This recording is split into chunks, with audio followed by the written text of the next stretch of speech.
Assalamualaikum warahmatullahi wabarakatuh. Salam sejahtera bagi kita semua. Saya Muhammad Ropi Taufik Hidayat dari Prodi Informatika Universitas Siliwangi tahun 2020. Di sini saya akan menyampaikan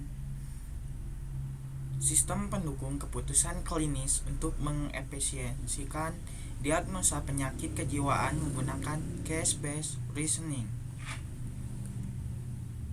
1. Sistem pendukung keputusan klinis. Pada dasarnya, sebuah sistem mendukung keputusan kesehatan atau SPKK adalah SPK yang diterapkan untuk manajemen kesehatan. Secara definitif, SPKK adalah aplikasi perangkat lunak yang mengintegrasikan informasi yang berasal dari pasien atau karakteristik demografis, klinis, sosial, psikologis dengan basis pengetahuan atau knowledge base untuk membantu klinisi dan atau pasien dalam membuat keputusan kesehatan.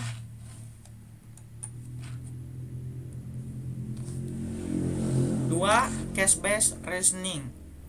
Metode case-based reasoning adalah metode untuk membangun sistem pakar dengan pengambilan keputusan dengan kasus yang baru dengan berdasarkan solusi dari kasus-kasus sebelumnya. Konsep dari metode case-based reasoning ditemukan dari ide untuk menggunakan pengalaman-pengalaman yang terdokumentasi untuk menyelesaikan masalah yang baru. Para decision maker kebanyakan menggunakan pengalaman-pengalaman dari problem solving terdahulu untuk menyelesaikan masalah yang dihadapi sekarang.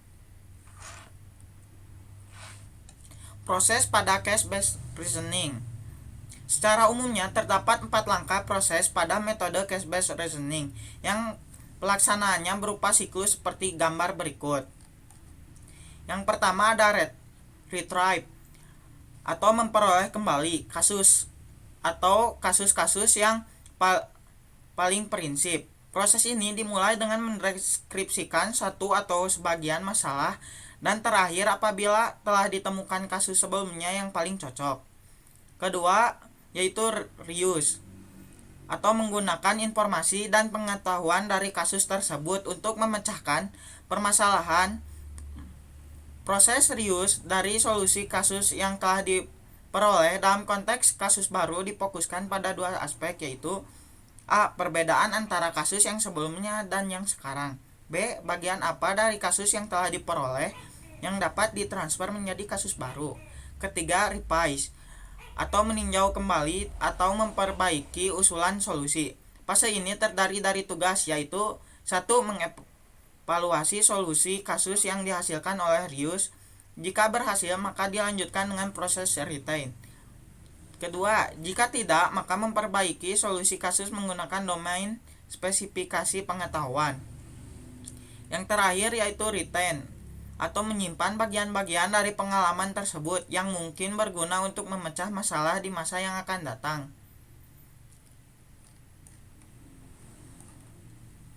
Hasil dan pembahasan. Yang pertama, menu input data. Dalam aplikasi sistem pendukung keputusan ini terdapat beberapa menu yang dapat menerima masukan dari user. Menu-menu tersebut dapat dilihat dalam penjelasan berikut. Yang pertama, ada form login. Sebelum masuk ke menu utama dan menggunakan semua menu yang ada, pengguna harus melakukan login dengan mengisi nama user dan password yang telah ditentukan. Yang kedua, form aturan. Form aturan adalah formulir yang digunakan untuk melakukan penyetingan aturan dasar penyakit kejiwaan skizofrenia berdasarkan informasi yang diperoleh dari pakar berdasarkan aturan penyakit skizofrenia.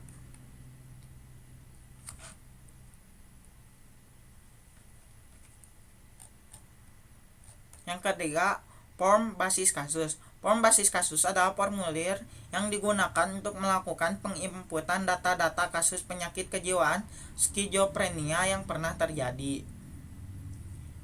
Yang keempat, form revisi kasus. Form revisi kasus adalah formulir yang digunakan untuk melakukan perubahan data-data kasus hasil diagnosa. Perubahan atau revisi hanya dapat dilakukan oleh pakar. Yang kelima, form input data pasien. Proses input data pasien hampir sama dengan proses input data gejala dan data penyakit. Perbedaannya terletak pada jenis data yang digunakan, yaitu data pasien.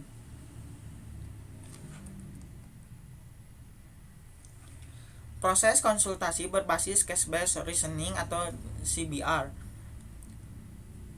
Yang pertama ada tahap retrieve. Tahap retrieve adalah tahap di mana sistem akan menerima input atau masukan berupa data gejala yang akan dicari kesamaan dengan gejala pada kasus sebelumnya. Yang kedua, tahap reuse. Tahap reuse adalah tahap sistem memanggil kembali informasi kasus terdahulu yang pernah terjadi berdasarkan kasus yang paling mirip dengan kasus yang dialami user yang ditunjukkan dengan nilai similarity tertinggi. Yang ketiga, tahap revise dan retain. Tahap revise adalah tahap sistem untuk melakukan perubahan basis kasus dengan data kasus yang baru. Selanjutnya, data baru tersebut akan disimpan ke dalam basis kasus. Proses ini disebut tahap retain atau penyimpanan kembali. Tahap revise dan retain terlihat pada form revisi kasus data. Selanjutnya, user bisa melakukan pencetakan hasil diagnosa menggunakan tombol cetak. Output system. Aplikasi sistem pendukung keputusan memiliki beberapa output yang dapat dicetak ke media pencetak atau printer dan dilihat oleh user. Beberapa output sistem antara lain adalah cetak hasil diagnosa, menu tentang aplikasi, dan menu about. Yang pertama, cetak hasil diagnosa. Cetak hasil diagnosa adalah keluaran sistem hasil dari proses diagnosa. Hasil diagnosa sebelum diprint akan ditampilkan dalam bentuk pracetak atau preview. Yang kedua, menu tentang aplikasi. Form tentang aplikasi berisi tentang maksud serta kegunaan program aplikasi ini dibuat. Yang ketiga, menu programmer. Form programmer berisi tentang data diri programmer meliputi nama, NIM, jurusan, dan universitas. Yang terakhir yaitu kesimpulan. Berdasarkan penelitian, hasil pengujian yang telah dilakukan, maka dapat disimpulkan bahwa sistem ini mampu mengefisiensikan proses diagnosa dengan memperhitungkan kedekatan antara kasus lama atau case base dan kasus baru atau target case. Berdasarkan gejala seorang pasien menggunakan metode kedekatan nearest neighbor. Penelitian ini menghasilkan sistem pendukung keputusan klinis yang dapat digunakan untuk melakukan diagnosa awal terhadap penyakit kejiwaan skizofrenia.